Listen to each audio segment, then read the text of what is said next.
Mr. Ramsbotham went to the races, a thing as he'd ne'er done before, and as luck always follers beginners, won £5, no less and no more. He felt himself suddenly tempted to indulge in some reckless orgy, so he went to a cafetiere and had a dressed crab with his tea. He were crunching the claws at the finish and wondering what next he would do, then his thoughts turned to home and to mother, and what she would say when she knew. For mother were dead against racing and said as she thought 'twere a sin for people to gamble their money unless they were certain to win. These homely domestic reflections seemed to cast quite a gloom on Pa's day. He thought he'd best take home a present and square up the matter that way.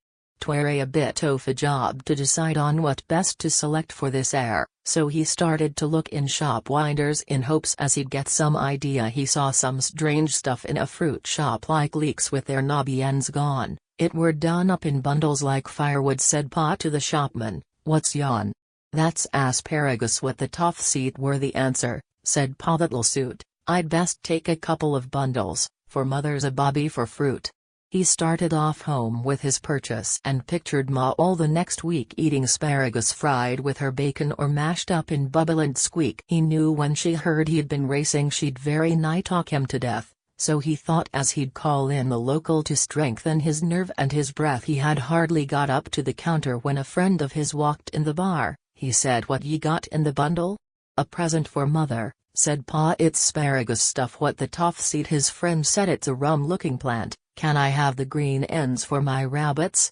Said Pa, "Aye, cut off what you want." He cut all the tips off one bundle, then some more friends arrived one by one, and all of them seemed to keep rabbits. Pa had no green ends left when they'd done. When he got home the ooze were in darkness, so he slipped in as sly as a fox, laid the asparagus on kitchen table and crept up to bed in his socks. He got in without waking mother, a truly remarkable feat, and pictured her telling the neighbors as 'twere asparagus with the toff seed. But when he woke up in the morning it were nigh on 9:45. There were no signs of mother, or breakfast. Said Pa, "What's she done with her sen?" He shouted, "What's up there in tea kitchen?" She replied, "You do well to inquire. Them bundles of chips as you brought home is so damp. I can't light the fire,